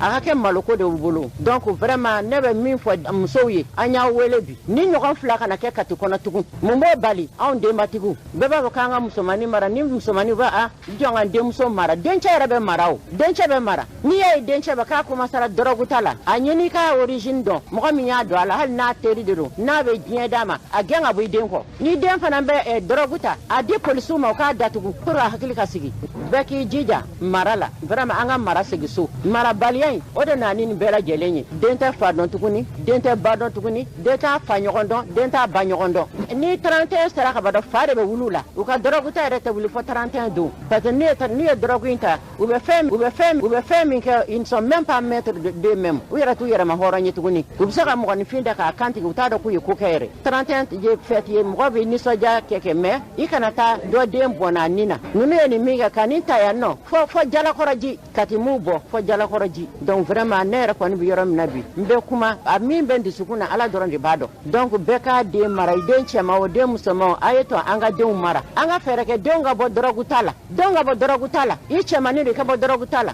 i musoman de ka bɔ drogue ta la denmusow fana a y'a denbatigiw n b'a fɔ aw ye fana a y'a denw bɛ tugu cɛ min kɔ a y'a ɲini a k'a dɔn den ni min bɛ bɔ a y'a ɲini a k'a dɔn n'a se k'a bali a k'a dɔn ni mɔgɔ ɲɛnama don ni drogue ta la don cɛmisɛnninw bɛ drogue ta u bɛ ka musomannin bɛɛ dege drogue ta la ekɔliso yɛrɛ kɔni tɛ o kɛra drogue feere yɔrɔ ye donc an bɛ kuma ni maîtres fana ye vraiment u ka denmisɛnninw kɔlɔsi drogue bɛ feere ekɔliso la comme i bɛ petit pain feere cogo min na ou bien i bɛ bonbon feere cogo min na a bɛ ekɔliden tila bɛɛ ka saki kɔnɔ donc maîtres k'u sen ju u sen jɔyɔrɔ la vraiment ce problème de drogue la a ka bɔ jamana kɔnɔ a ka bɔ Mali kɔnɔ. ko n'i bɛ tiɲɛ fɛ arajo ɲɛtaga ta ni y'o. an lamɛnbaaw nin tun ye Kati ka fɔ musolakaw ye banajugu min bɛ an ka jamana kɔnɔ bi an bɛ deli k'a fɔ oui à la réforme politique et institutionnelle nin bɛɛ ye tiɲɛ ye réforme bɛ kɛ adamaden de kama ni adamaden ɲɛna a ka ca Ala fɛ réforme bɛ kɛ ka ɲa réforme bɛ waleya ka ɲa nka ni adamaden tiɲɛna kana dan réforme ma politique ou institutionnelle a tɛ taa yɔrɔ si sabu adamaden de b'a waleya anw bɛ hukumu min kɔnɔ bi Ala ka fara an kan de anw ye garisɛgɛ minnu sɔrɔ denmisɛnninya la minnu bɛ ka wuli bi olu tɛ ko sɔrɔ dɛ k'a daminɛ so kɔnɔ ka na bɛɛda la ka na fanga yɛrɛ ka gestion na nali bɛ kɛ cogoya min na ni tali bɛ kɛ ten ko in bɛna laban denmisɛnw de bolo drogue dun bɛ ka min kɛ o denmisɛnw na bi sabu hakilima maa min na hakili bɛ ɲɔgɔn fɛ k'a fɔ ko ka waliden minɛ ka taa nin waleya cɛjugu kɛ a la o tɛ se ka faamuya o maa min mara la n'a n'a hakili bɛ ɲɔgɔn fɛ k'a fɔ ko ka t'i jɔ sira la maaw ɲɛ moto kɔrɔ kama ka mugu ci a la k'a faga ka taa ni moto kɔrɔ ye o tɛ se ka faamuya o insécurité caman bɛ an ka jamana kɔnɔ bi dɔwɛrɛ tɛ nin waleya min bɛ yen bi ni o ye drogue ye kɔnfu b'a la desɛti dewuti b'a la berewuruzi b'a la k'a tɔ yɛrɛ valide k'a tɔ yɛrɛ daga a caman ye sasa fana ye i den sigilen b'i ka da la a bɛ ka drogue sama e yɛrɛ sigilen ɲɛna i bɛ tɛmɛ a la fanga tun ko k'a bɛ wuli ka jɔ k'a kɛra cogo di a ko bɔra sira fɛ wa o fanga bɛ fɛn o fɛn na bi an kana dan réforme ma dɛ an kana dan constitution falenni ma dɛ an kana dan wallahi ni an ma fɛrɛ kɛ ka disposition ta nin fɛn ninnu kama baara ninnu nafa foyi tɛ ye a la foyi n'i y'a mɛn bi i b'a fɔ ko maa ye nin kɛ a bilala jamana yɛrɛ ɲɛmaaya la maaw b'u disi gosi bi ni fanga ɲɛmaaw ye parce que u ye fɛn dɔw don te yen waati dɔw la mɔgɔ b'i ka jamana di dɔrɔgutala ma maa min n'a hakili tɛ ɲɔgɔn fɛ mɔgɔ bɛ du kalifa dɔrɔgutala la maa min n'a hakili tɛ ɲɔgɔn fɛ mɔgɔ bɛ muso d'o ma ko k'a furu wa fɛn ninnu minni tuma dɔ la a bɛ jagɛlɛya min d'u ma tuma dɔ la a b'u bila waleya cɛjugu min na a dɔw conséquence de ye nin ye fanga bɛ fɛn o fɛn na wallahi u kan ka wuli ka jɔ kɛ bi nin waleya cɛjugu ninnu bɛ yen bi n'a bɛ ka passer bɛɛ ɲɛna bɛɛ et c'est ce qui est très dangereux a bɛ feere bɛɛ ɲɛna sugu kɔnɔna na ala ka hakili ɲuman d'an ma o kɔfɛ sa min bɛ tali kɛ Kwama Turki kan Kwama Turki a yirala k'a fɔ jɛrɛba dɔw kan ka kɛ Turki jamana yɛrɛ kan ka bɛn ni k'a daminɛ mars kalo tile 19 ka taa bila mars kalo tile 24 san 2023 a yirala k'a fɔ laɲini kɔni kelen do bi maa o maa bɛ ni i bɛ fɛ ka taa nin lajɛ in yɛrɛ la perepelatigɛ dɔw o ko ninnu ɲɛfɔlen do o senfɛ sa sigi dɔw kɔni nana kɛ sigi min bɛ se ka dantigɛli kɛ nin lajɛ in yɛrɛ kunkanko yɛrɛ kan Abdoulaye Kanta ale tun ye radio ɲɛta tɔgɔlama ye yen nɔ a ye an sama seereya minnu na o filɛ nin Jumado min n'a bɛnna février kalo tile 3 san 2022 Mali jagokɛlaw ka soba kunnafonidi kɛra ye kunnafonidi min ni a ɲɛsinen do lajɛrɛba ma ni a bolodalen bɛ Turki jamana kan n'an k'a ma ko forum mars kalo tile 19 ka taa bila mars kalo tile 24 na ka sanga o de ma ni kunnafonidi in kɔni a kɛra Mali jagokɛlaw ka soba la Mali ministre min ka ɲɛsinen bɛ jago ni feere ale ka ciden kɛrɛnkɛrɛnnen tun bɛ kɛnɛ kan ye ni ka fara jagokɛlaw olu tɔgɔla so a ma ɲɛma olu tun bɛ kɛnɛ kan ye ani ka taa fara jagokɛlaw kan minnu b'a fɛ ka ye nin forumba in kɛnɛ kan Turki jamana kan min dun bɛ don kalo tile 19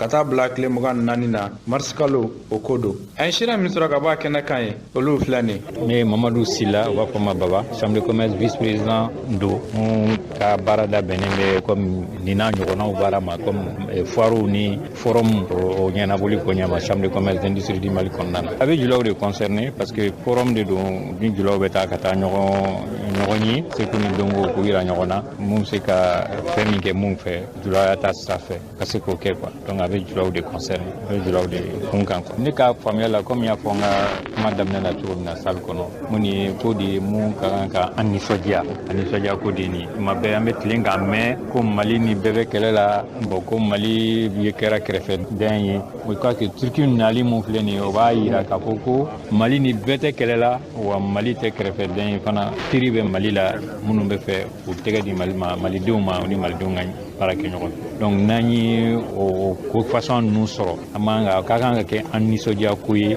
an kan ka o minɛ n'an bolo fila ye an kan ka o kɛ kɛwale la cogo min na an bɛ taa yira diɲɛ na k'a fɔ ko gɛlɛya b'an kan tiɲɛ don nka an malidenw an cɛlen don an ka gɛlɛya kɔrɔ an jɔlen don an ka gɛlɛya kɔrɔ k'an tigɛ di ɲɔgɔn ma pour que k'an ka jamana bɔ nɔgɔ la k'a yira diɲɛ na k'a fɔ mun bɛ fɔla Mali kan kalon kuma minnu bɛ fɔla Mali kan o tɛ tiɲɛ ye k'a fɔ ko Mali ni bɛ ɲɔgɔn na ou bien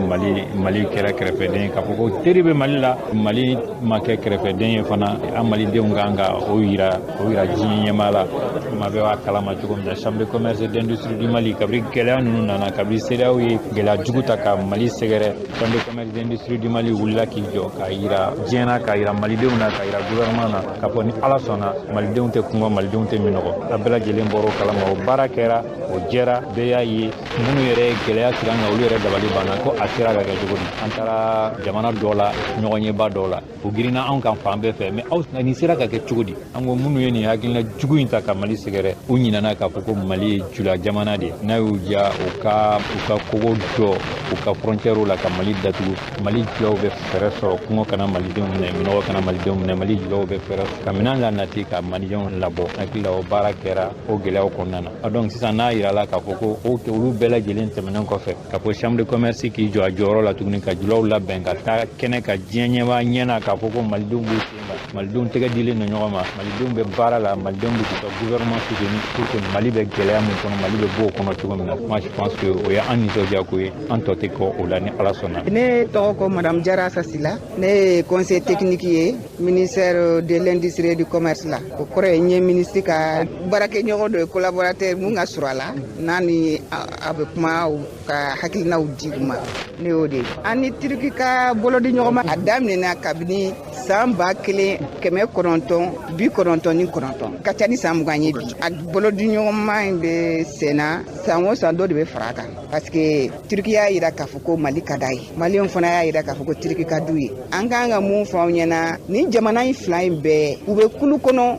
n'u b'a fɔ umma islamique bɛɛ b'a dɔn Mali la silamɛ ka ca o la silamɛw ye tɔnba o tɔnba sigilen don Mali ni Turki bɛ ɲɔgɔn sɔrɔ a kɔnɔna na o ye an ka jɛɲɔgɔnya sinsin kosɛbɛ parce que an bɛɛ lajɛlen bɛ diinɛ kelen na a bɛ kanuɲɔgɔnya donna ani ɲɔgɔn cɛ bɛn nana ani ɲɔgɔn cɛ u fana y'a yira k'a fɔ ko nin waati nin an bɛ waati gɛlɛnman mun kɔnɔ k'u b'an nɔfɛ u b'an kɔ u b'an dɛmɛ o de kosɔn ni san fila in kɔnɔ u ka kɛnyɛrɛ baarakɛlaw u caman nana Mali la u caman de nana Mali la k'a yira k'a fɔ ko mun bɛ kan ka fɔ ko teri tɛ Mali la baba y'a fɔ ko jɛɲɔgɔn tɛ Mali la ko Mali datugulen don k'olu ka sira tɛ CEDEAO ka sanction na u ka sira tɛ mɔgɔ wɛrɛ ka sanction na ɲangili la olu Mali y'u dɔ de ye u nana Mali la u bɛ na Mali la ka Mali dɛmɛ ni gɛlɛya bɛ Mali ka waati o waati u bɛ na kɛnyɛrɛ baarakɛlaw fana n'o ye chambre de commerce mɔgɔw ye o fana y'a yira k'a fɔ ko bi bina bi olu de kan ka Mali dɛmɛ gouvernement dɛmɛ u y'o fana sira yira an na u nana ni ninnu ye o sira de la u nana n'u ye yɔrɔ min na dɔrɔn u y'a fɔ ministre ko k'u bisimila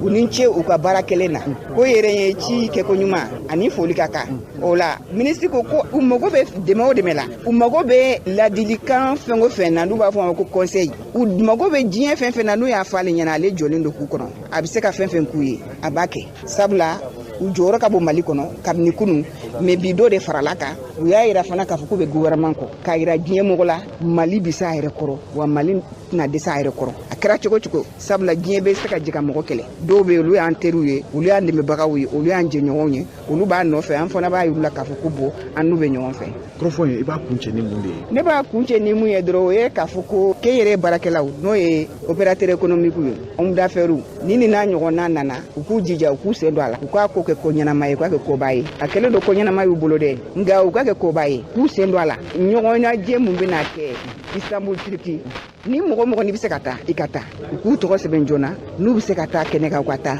n'u taara a kɛra cogo cogo u bɛ mɔgɔ sɔrɔ ni mɔgɔ min bɛ se ka jɛ ka baara kɛ ɲɔgɔn fɛ donc o ka ɲi parce que olu fana mana bɔ sisan u bɛ taa Mali feere de u bɛ taa Mali yira k'a fɔ ko Mali ye fɛn mun ye kuma caman bɛ fɔ Mali ma o tɛ tiɲɛ ye Maliyɛnw ye mɔgɔ ye baara ka di mɔgɔ min ye Maliyɛn mɔgɔ min dusu b'u la Mali fana i mana na ka na k'i bɛ n'i ka nafolo kɛ Mali la ladon Mali la ka baara kɛ Mali la a bɛ kɔlɔsi foyi t'a sɔrɔ olu mana taa u bɛ taa n'o ci de ka t'o fɔ mɔgɔ wɛrɛw ye sabula Mali kelen tɛna k'a kɛnɛ kan jamana wɛrɛ mɔgɔw bɛ yen Afrique jamana wɛrɛw bɛ kɛ kɛnɛ kan ye k'a yira diɲɛ mɔgɔ la k'a fɔ ko mun bɛ kan ka fɔ ko Mali la o tɛ tiɲɛ ye olu filɛ nin ye u jɔyɔrɔ kan ye fɛn fɛn ye Mali ko la u y'a kɛ wa u b'a fɔ bɛɛ ye bɛɛ kana Mali la ka na investissement kɛ Mali la. n'aw mana arajo ɲɛtaga ye o n'aw mana. kunnafoni sɛbɛn soir de Bamako ye a yira k'a fɔ min bɛ tali kɛ musolaka min tun bɛ yen ni a taara kuma Mali yɛrɛ tɔgɔ la ni o ye Mali jamana kɔnɔdenw tɔgɔ ye ni o ye Aminata Diko ye a yirala k'a fɔ ko an ka finitigilakaw k'olu kɔni wuli ka jɔ kɛ ka taa ni ma ko fɔlɔ in yɛrɛ jabala la ka taa a ɲini ye Wumia a ye a jabala la ka kɛ ni Laya Jaraka fasiri ye a ko olu ka kunnafoni jɔnjɔn sɔrɔlen b'a yira k'a fɔ ko ni musolaka ni Aminata Diko ye ko finitigilakaw kɔni ni maramafɛnw kɔni cunna jabala yɛrɛ la yen nɔ ba ko jikɔrɔni ka taa yɔrɔw ko ni mɔmɔ sa nka ala y'a kɛ u ma a sɔrɔ yen ale yɛrɛ ye a yira k'a fɔ ni o ye laya jɛra ye ko olu ba a confirmer k'a fɔ ko tiɲɛ don maa dɔw ko nin taara maa minnu ni siga kɔni t'a la ni finitigilakaw yɛrɛ don ko nin taara sa ka taa ɲininkali kɛ muso cɛ la muso cɛ kɔni ye a yira k'a fɔ ko muso tɛ so kɔnɔna na yen nɔ nka a yirala k'a fɔ sa muso cɛ ka dantigɛli la ko u ma basi ma kɔni kɛ so kɔnɔna in yɛrɛ la yen nka nin n'a ta bɛɛ lajɛlen na sa cɛ in yɛrɛ ye jamana in yɛrɛ maaba dɔ ye min ye bɛrɛbɛrɛtɔn o lakodɔnlenba don Mulayi Umar Haidara a cɛ tɔgɔ ye o ye nka an bɛ waati min na i ko sisan a kumaw kɔni cayalen bɛ kosɛbɛ ka sababuya kɛ maa caman de ka dusumakasaw kɔni fɔra bɔlɔlɔw ani jamana yɛrɛ jabaranisow kan k'u ka dimi yira ni maa kofɔlen in ka kuma yɛrɛ la a taara kuma minnu fɔ ka ɲɛsin Mali jamana yɛrɛ ma ani Mali jamana ɲɛmaw yɛrɛ ma o kɛra kuma ye kuma min ni maa bɛ se k'a fɔ ko lagosi don ni maa bɛ se k'a fɔ ko hali janfa don ka ɲɛsin Mali jamana yɛrɛ ma o de senfɛ sa maaw kɔni bɛlen don bi k'u ka dusumakasa yira fanga fɛnɛ a yirala k'a fɔ k'u bɛ ka ni maa kofɔlen in yɛrɛ ɲini hali n'a sɔrɔla k'a fɔ maa dɔw ye a yira k'a fɔ ko ni maa kofɔlen in kɔni dogolen bɛ bi diɲɛseegilani ka kɛlɛkɛcɛw ka kulu yɛrɛ dagayɔrɔ yɛrɛ kɔnɔna na nka maa kɔni tɛna se ka sɔnni yɛrɛ sigi o kan a mana kɛ cogo cogo sa donna a nataw la a pereperelatigɛw olu n'a fɔ jamana kɔnɔdenw ye kunnafoni an y'a sɔrɔ sɛbɛn min kɔnɔ u k'a ma ko soir de Bamako an bɛ taa jamana kɔkan kibaruyaw la Abulayi Kanta kunnafoni ye a yira k'a fɔ min bɛ tali kɛ Cameroun yɛrɛ jamana kan u ka minisiri kɔrɔ dɔ tun bɛ yen ni ale ka baara tun bɛnnen don Cameroun kɛlɛkɛcɛw olu ka kɔɲɔ ɲɛnabɔw yɛrɛ ma ale kɔni nana minɛ kiiri tigilamɔgɔw yɛrɛ fɛ k'a ka kiiri baaraw kɛ ka san 30 bɔɲɔgɔnko yɛrɛ di nin maa kofɔlen yɛrɛ ma nin kɔni kelen don bi dabalibanko ye sabu nin maa kofɔlen maa si tun tɛ ɲɔgɔn sɔsɔ a la k'a fɔ ko Paul Biya o masurunya mɔgɔba don nka a yirala k'a fɔ min bɛ tali kɛ ale yɛrɛ ka baara yɛrɛ hukumu kɔnɔna na waleya tijugu dɔw nana kɛ a fɛ waleya min bɛ tali kɛ jamana yɛrɛ foroba nafolo ka o yuguba a yirala k'a fɔ a ye nafolo min yɛrɛ yuguba n'i y'a ta k'a lajɛ a bɛ t'i jɔ fo euro wari miliyɔn 35 bɔɲɔgɔnko la o bɛ tali kɛ sefa wari miliyari 23 bɔɲɔgɔnko de la o de senfɛ sa a yirala k'a fɔ minɛn dɔw tun kan ka sa Cameroun finitigilakaw ye a kɔni nana o wariw kɔni yɛlɛn yɛrɛ sa ka sɔngɔw yɛrɛ kɔni funu u bɛ fɛnw wele k'a fɔ ko surfacturation a kɛra sababu ye sa kiiri tigilamɔgɔw kɔni nana sɛgɛsɛgɛli daminɛ ale yɛrɛ kɔfɛ sɛgɛsɛgɛli nana yira k'a fɔ siga kɔnta la ni maa kofɔlen a nɔ bɛ nin baara in yɛrɛ la ale yɛrɛ ka avocat ni o ye Pauline Amunku ko ye a ye a yira k'a fɔ sa ni maa kofɔlen ni jalaki min taara ka ɲɛsin a ma olu kɔni bɛna fɛrɛ bɛɛ lajɛlen kɛ sa ka kiiri yɛrɛ bonda wɛrɛ de ɲini min b'a to olu bɛ se ka t'u ka demakasi kɛ yen nɔ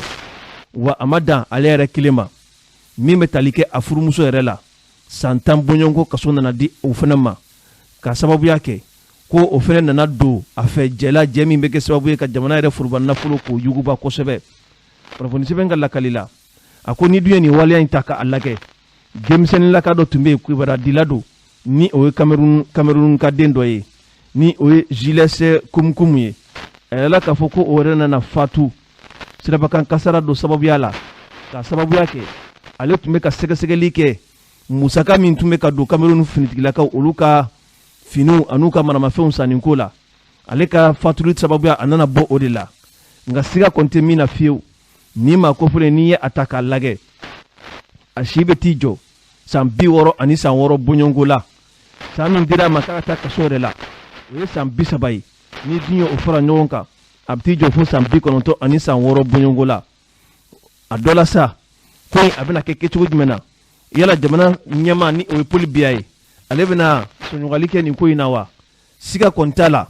a yirala k'a fɔ Paul Biya yɛrɛ a ye min kɛ Cameroun fanga yɛrɛ ɲɛmaaya la a bɛ t'i jɔ san 40 bɔɲɔgɔnko la wa maa caman yɛrɛ tun ka jigiya kɔnɔna na olu tun hakili la k'a fɔ ko Paul Biya mana bɔ yen maa min bɛna na a nɔ la o de ye nin maa kofɔlen ye ni o ye Edgar Alain Mebe Ngo ni a ye waati janba kɛ Cameroun olu ka finitigilakaw ka ɲɛmaaya yɛrɛ la an bɛ waati min na i ko sisan a kɔrɔfɔw kɔni samalen no fo ka a dama tɛmɛ a yirala k'a fɔ san 2010 waatiw la a tun minɛna ka sɛgɛsɛgɛli dɔw k'a la k'a fɔ k'a ye waleya cɛjugu dɔw kɛ waleya minnu tuma dɔ la n'a ni jamana yɛrɛ sariyaw tɛ taa ni ɲɔgɔn ye nka a mana kɛ cogo cogo sa dangari wale min kɛra ale yɛrɛ fɛ Cameroun fanga ɲɛmaw ko tunu sigi k'a lajɛ wala a ka wari ninnu a k'u bɛɛ lajɛlen sara ka tila ka taa a kaso yɛrɛ kɛ kunnafoni an y'a sɔrɔ sɛbɛn min kɔnɔ u k'a ma ko l'indépendant o l'indépendant kelen ye a yira k'a fɔ min bɛ tali kɛ Côte d'Ivoire jamana yɛrɛ kan banajuguba dɔ bɔlen dɔ yen dɔn a kɛra sababu ye maa 20 bɔɲɔgɔnko kɔni fatura ni bana in yɛrɛ sababuya la kunnafoni sɛbɛn ka lakali la a yirala k'a fɔ nin waati laban ninnu na ni bana in kɔni bɛ ka denmisɛnninlakaw de sɔrɔ denmisɛnninlakaw olu caman de bɛ ka kɛ a bɔnɛba ye ka kɛɲɛ sa ni faransikɛw ka kunnafoni sira min bɛ ni o ye AFP o nana perepelatigɛ dɔw di ka bɛn ni alamisa tɛmɛnen yɛrɛ ye k'a yira k'a fɔ min ye janvier kalo tile 26 tɛmɛnen san 2023 kɔnɔna na fo ka taa bila ni waati ninnu na a yirala k'a fɔ maa 12 bɔɲɔgɔnko olu de nana bɔnɛ u ni na nka an bɛ waati min na ko sisan maa 20 bɔɲɔgɔnko u nana bɔnɛ a ni na a yirala k'a fɔ bana in kɔni kun lakodɔnnen don ni denmisɛnnin bana de ye nka ni waati laban ninnu na maa 2 bɔɲɔgɔnko olu nana bɔnɛ u ni na ni bana in yɛrɛ sababuya la o kɛra sababu ye sa Côte d'Ivoire fanga ɲɛmaw olu kɔni bɛ wulikajɔw la bi min b'a to ni bana in a bɛ se ka bɔ Côte d'Ivoire yɛrɛ jamana kɔnɔdenw yɛrɛ daga cogoya min na dugu min bɛ yen n'u b'a wele k'a fɔ ko Mpo Kahakoro a yirala k'a fɔ ni dugu yɛrɛ ani Buakɛ ni ɲɔgɔn cɛ a tɛ tɛmɛ kilomɛtiri 20 bɔɲɔgɔnko kan bana in kɔni bɛ ka wuli kɔfɔlɔ in de la doni a nataw la sa a yirala k'a fɔ ni ala ma jange bana in bɛ se ka hali kasara wɛrɛw lase maaw yɛrɛ ma maa minnu ma sigi ni a ye sabu minnu yɛrɛ bɔnna u ni na ni olu ye maakɔrɔbaw ye olu ye musolakaw ye dɔw yɛrɛ si bɛ t'u jɔ san 60 ka taa bila san 70 la nka siga kɔni t'a la sa a yirala k'a fɔ bana in kɔni bɛ se ka kɛ suba bana de ye sɛgɛsɛgɛliw olu baaraw bɛ sen na kabini maa 12 kɔni bɔnɛna u ni na Côte d'Ivoire fanga tigilamɔgɔw olu ye wulikajɔba kɛ ka se ka taa ko in yɛrɛ ɲɛɲini mun de ye bana in yɛrɛ sababuya ye dɔgɔtɔrɔ olu bɛ ɲɛɲini na sa don n'a nataw la ka se ka perepelatigɛw di kunnafoni an y'a sɔrɔ sɛbɛn min kɔnɔ u k'a ma ko l'indépendant hali bi jamana kɔkan ko kibaruyaw min bɛ tali kɛ Laginɛ Conakry kan a yirala k'a fɔ Faransi fanga ɲɛmaw olu bɛ ka dɛmɛ ni dɛmɛ ta bi ka ɲɛsin Laginɛ fanga tigilamɔgɔw yɛrɛ ma o de senfɛ sa min ye Laginɛ fanga ɲɛmaa ye ni o ye colonel Mamadi Doumbouya ye u ni Faransi fanga ɲɛmaw bɛ baaraɲɔgɔnya dɔw la a yirala k'a fɔ chantier-ba dɔw u b'olu bolo u bɛ fɛn min wele k'a fɔ ko télévision numérique terrestre o baaraw kan ka kɛ Laginɛ yɛrɛ dugukolo sanfɛ o kɔfɛ min ye dɔgɔtɔrɔso belebele 2 bɔɲɔgɔnko o kan ka jɔ Laginɛ dugu la dugu min n'u b'a wele k'a fɔ ko Kindia ani Labé o de senfɛ sa Faransi fanga ɲɛmaw olu kɔni ye wulikajɔ kɛ ka ɲɛsin Laginɛ yɛrɛ a fanga ɲɛmaw yɛrɛ ma min bɛ tali kɛ $66,000 euro wari yɛrɛ la o kan ka na di Laginɛ fanga ɲɛmaw ma ni dun ye o ta ka a lagɛ a bɛ t'i jɔ fo $100,000 ani kɔ bɔɲɔgɔnko sefa wari la nin kɔni ye wari min n'a kan ka to projet de la projet min b'a to Laginɛ yɛrɛ ka yakubali o bɛ se ka sabati cogoya min na a dun yirala k'a fɔ min bɛ tali kɛ ni projet in yɛrɛ la a wari yɛrɛ bɔ kokana na nin y'a siɲɛ gale kabini fangatɛ fanga yɛrɛ sigira Laginɛ yɛrɛ kɔnɔna na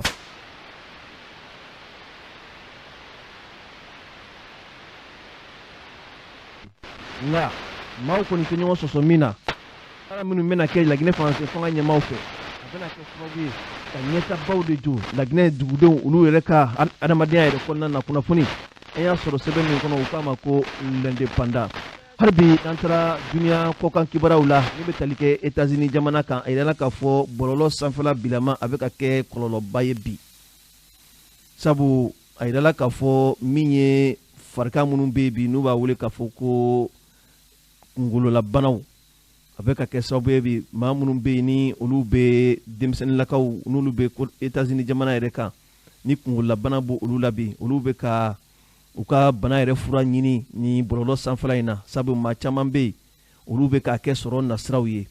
ni maa minnu nisɔndiyara sa a dɔw b'u sigi bɔlɔlɔ sanfɛlaw fɛ ka se ka denmisɛnninw kɔni ladɔnniya k'a fɔ kungololabana minnu bɛ u la olu bɛ se ka a lafurakɛ jango kɛrɛnkɛrɛnnenya la denmisɛnninlaka minnu bɛ yen bi ni olu kɛlen don ka dɔrɔgu yɛrɛ ta k'u hakiliw yɛrɛ tiɲɛ wele soma minnu bɛ yen olu bɔra k'u ka dusumakasa yira fanga na fɛɛrɛ bɛɛ lajɛlen ka se ka sigi nin baara ninnu na min b'a to fura jɔnjɔn o ka se ka ɲini denmisɛnninw ka kunkolo la banako yɛrɛ la kunnafoni an y'a sɔrɔ sɛbɛn min kɔnɔ u k'a ma ko l'indépendant